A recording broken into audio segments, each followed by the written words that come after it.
Se levantó Jesús y le seguía, déjame quitar esto, y le seguía con sus discípulos. Y aquí una mujer enferma de flujo de sangre desde hacía 12 años se le acercó por detrás. Y dice, y tocó el borde de su manto, porque decía dentro de sí, si tocare solamente su manto, seré salva. 22. Pero Jesús, volviéndose y mirándola, dijo, ten ánimo, hija, tu fe te ha salvado. Y la mujer fue salva desde aquella hora.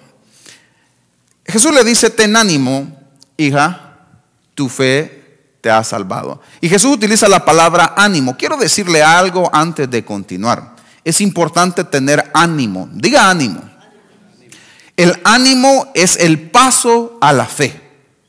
Antes de continuar le voy a dar esto. El ánimo es el paso a la fe. Si una persona pierde el ánimo, pierde el sabor del propósito de su vida, para su vida. Dios pudo haberles profetizado a ustedes. Dios pudo haberle traído palabras a ustedes. Dios puede darle promesas a ustedes a través de muchos, de la Biblia, de muchos profetas, de muchos pastores, de muchos siervos. Pero si vos perdés el ánimo en lo que Dios te dijo o te ha dicho, perdés la fe para lo que Dios te profetizó o para tu propósito. Y cuando se pierde el ánimo, se pierde el interés de aquello del cual aquello del cual tenés vida, o por lo que luchás, por lo que peleas. Y cuando perdés el ánimo, perdés la fe. Y ese es un problema grave que mucha gente tiene. Cuando la gente pierde el ánimo, deja de pelear. Y pueden ser muchas cosas en el cual uno pierde el ánimo. Uno pierde el ánimo de comer. ¿Por qué cree que hay gente depresiva? Porque se impone más la tristeza, se impone más la necesidad, se impone más la situación que está pasando alrededor de esa persona que la realidad que Dios tiene para su vida. Entonces es muy importante, jovencitos, ustedes que están en la high school, ustedes van a llegar a un punto, a la middle school, donde van a perder el ánimo. Y si ustedes pierden el ánimo, van a llegar al 11 y van a decir, ay, ¿para qué estudio? Ya no tengo ganas de ir al colegio. Y lo que voy a ir a hacer es que me voy a meter a una matanza, o me voy a ir a trabajar a un lugar de construcción. Al cabo pagan $20, $30 la hora. Y perdiste el ánimo de estudiar por $20 la hora que quizás vas a ganar, pero no te das cuenta que a lo largo de los años te vas a dar cuenta o vas a experimentar que vas envejeciendo y que pudiste tener un trabajo mucho más fácil, mucho más mejor, físicamente menos cansado, y vas a ganar mejor dinero. Entonces muchas veces nosotros podemos perder el ánimo para las cosas que queremos. Perdemos el ánimo para trabajar, perdemos el ánimo para luchar. Cuando los matrimonios pasan crisis, pierden el ánimo para luchar por los matrimonios. Cuando te bajan el sueldo, pierdes el ánimo y te vas a otro lugar.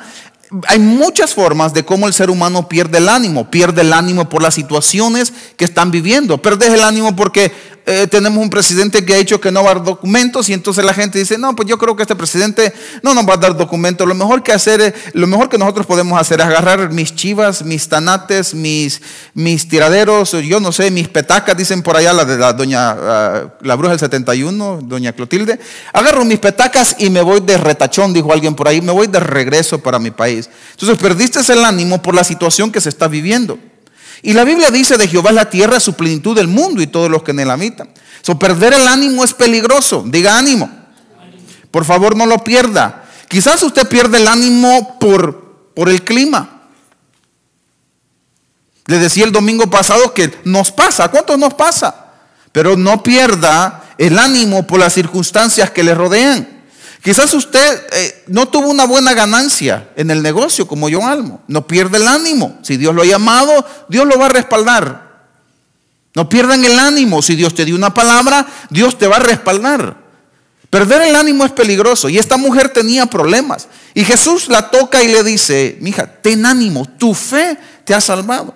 Si nosotros perdemos el ánimo, estamos perdiendo la fe.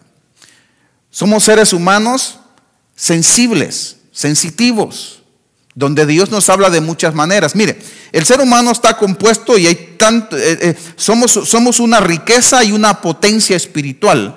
Lo que pasa es que nos confundimos en lo que Dios tiene para nuestra vida. A veces somos demasiado místicos o somos demasiado carnales. y no somos prácticos. Y a veces nos confundimos en una cosa y la otra. Y la realidad es que nosotros somos espiritualmente capaces de entender lo que Dios nos quiere decir en nuestra vida. Pero las cosas que nos rodean alteran nuestro estado de ánimo. Las conversaciones que tenemos alteran nuestro estado de ánimo. Miren, en el libro de Hechos, ahorita regresamos a Mateo. En el libro de Hechos capítulo 4, los apóstoles estaban predicando el evangelio. Y los apóstoles empezaron a predicar y habían milagros y sanidades. Pero en lo que habían milagros y sanidades, hubo una multitud que estaba en contra de ellos. En Hechos capítulo 4, versículo 11. Y la Biblia dice de que ellos empezaron a predicar. Y en aquel entonces los fariseos, los judíos, los escribas, la gente poderosa de Israel, los llama. Y cuando los llaman, los amenazan. Al amenazarlo, les querían botar el ánimo para seguir predicando. Y les dije en el versículo, leamos del versículo 15, me gusta para no leerle tanto, dice: entonces les ordenaron que saliesen del concilio y conferenciaban entre sí diciendo: ¿qué haremos con estos hombres? Porque de cierto, señal manifiesta ha sido hecha por ellos, notoria a todos los que moran en Jerusalén, y no lo podemos negar. Sin embargo, para que no se divulgase más entre el pueblo, dice: amenacémosle para que no hablen de aquí en adelante a hombre alguno en este nombre. Y llamándoles, les intimaron que en ninguna manera hablasen ni enseñasen en el nombre de Jesús. Mas Pedro y Juan respondieron diciendo: juzgad si es justo delante de Dios obedecer a vosotros antes que a Dios. No podemos, dice, porque no podemos dejar de decir lo que hemos visto y oído. Versículo 21, ellos entonces le amenazaron y le soltaron, y no hallando ningún modo de castigarles por causa del pueblo, porque todos glorificaban a Dios por lo que se había hecho. Entonces llaman a los discípulos, a los apóstoles, y ahí es donde está el versículo. No use ese versículo equivocadamente. Ese es el versículo favorito de los religiosos y de los que no se sujetan. Es menester obedecer a Dios antes que a los hombres. Ese es un versículo, en el versículo 19, que la gente religiosa y espiritualista o espiritista, podría decirlo, lo usan mucho. Y ahí Pedro, cuando dice: mas Pedro y Juan respondieron diciendo: juzgad si es justo delante de Dios obedecer a vosotros antes que a Dios. Y cuando Pedro dice estas palabras, y Juan lo está diciendo porque es que me están amenazando que no hable de Jesucristo.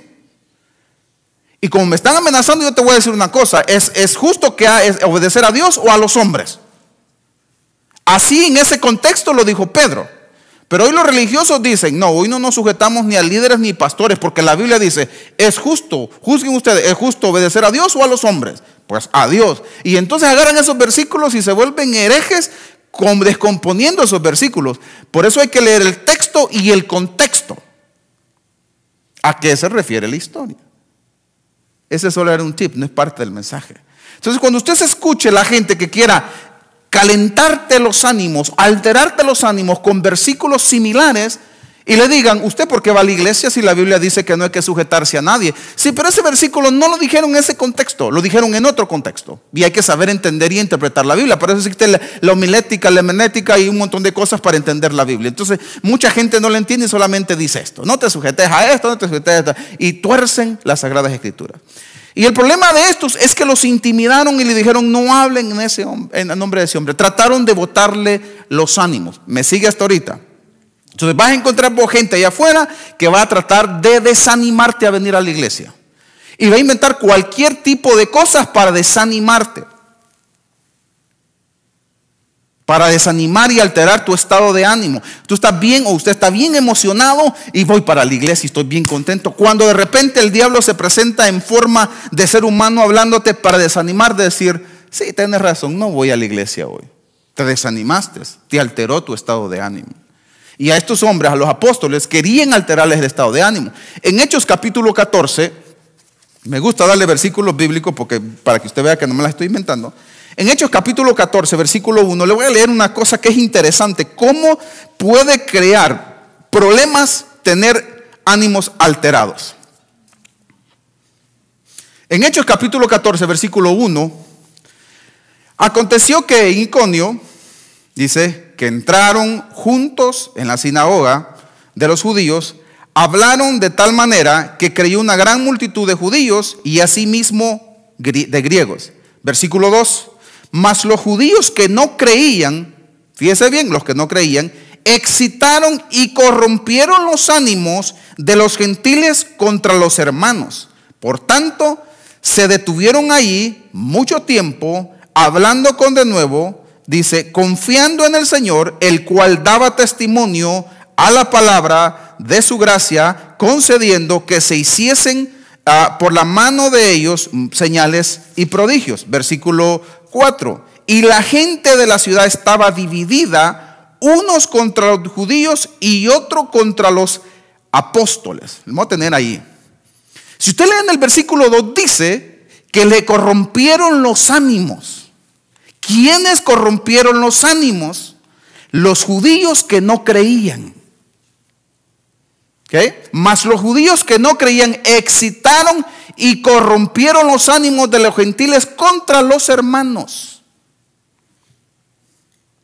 Ojo con esto, la Biblia dice, Romanos 10:17, la fe viene por el oír y el oír. No se deje corromper los ánimos por lo que se escucha allá afuera. Hello. No se deje corromper los ánimos por Facebook o YouTube. Estos discípulos no tenían Facebook, ni tenían YouTube, ni Internet. Pero había gente que no había creído, y los que no creyeron los excitaron y corrompieron los ánimos de los gentiles. Y usted lee los siguientes versículos, dice que el pueblo estaba dividido.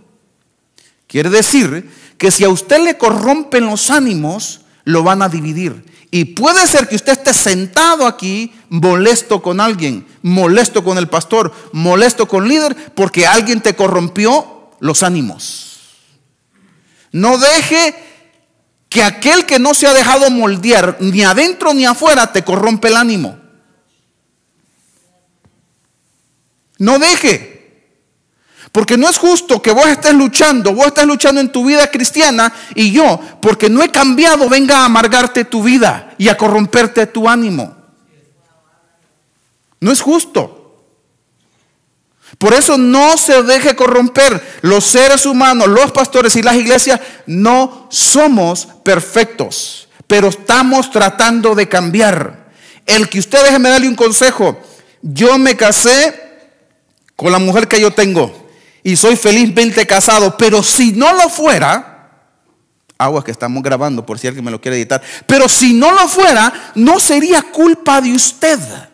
Por lo tanto, no es culpa suya que yo venga amargado a la iglesia a corromperte tu ánimo.